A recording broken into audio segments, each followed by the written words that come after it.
शांत हो जा यार, तूने बस एक सपना देखा है, इतना क्यों हाइपर हो रहा है?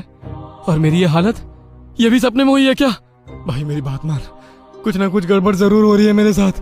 भाई ये एक मेडिकल कंडीशन है, तुझे जरूर नींद में चलने की बीमारी हो गई है। तू जरूर नींद में चलकर कहीं पहुंच जाता है। डॉक्टर को दिखा और अच्छी नींद ले, स्टूडियो का काम मैं देख लूंगा। अमित समझाइश की घुट्टी पिलाकर लौट गया था, लेकिन अनय जानता था कि उसे कोई स्लीपिंग डिसऑर्डर नहीं है। अनय को अब आंखें बंद करने में भी डर लगता था।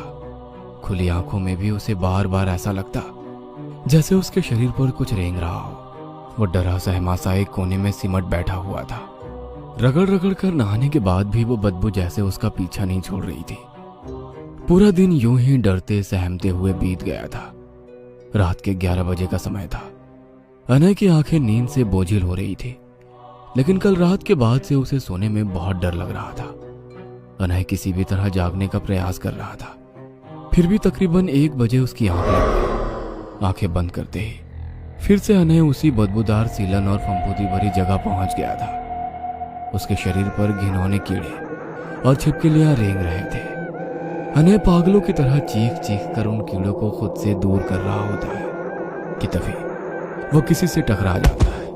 हड़बड़ाकर अनय ने नजर ऊपर की तो देखा वही 8 फीट लंबी स्त्री भयानक चेहरे के साथ ठीक उसके सामने खड़ी हुई है। अनय के होश फिर से गुम होने लगे और अचानक एक चीख के साथ उसकी आंख खुल गई। अनय डर से हाँफ रहा था।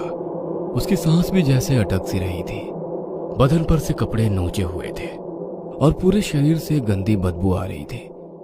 नाखून से नोचने के कारण जगह जगह से खून रीस रहा था। डर उसके ऊपर ऐसा हावी हो गया था कि अगले 60 घंटे तक वो अपने कमरे में बिना सोए बिना खाए यूं ही कोने में दुबका बैठा रहा। अब उसे काले कपड़े पहने हुए कोई स्त्री बार बार घर में यहां से वहां आती जाती दिखाई दे रही थी। सो ना पाने के कारण उसकी आंखें काली और गड्ढेदार हो गई थी। बैठे बैठे उसकी पलकें बंद हो रही थी। अनय बिल्कुल बेसुध सा हो गया था। कभी वो यहां वहां खुजलाता तो कभी अचानक से चौंक कर अपने ऊपर से कुछ झटकता, कभी घबरा कर बिस्तर से झांक कर बाहर देखता तो कभी वापस बेड के कोने में आकर सिमट कर बैठ जाता।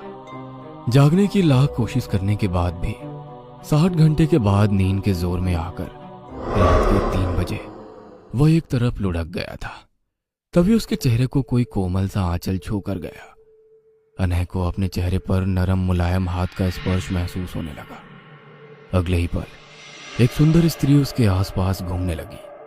वह इतनी खूबसूरत थी कि अनय अपनी आंखें उससे हटा ही नहीं पा रहा था। ऐसा लग रहा था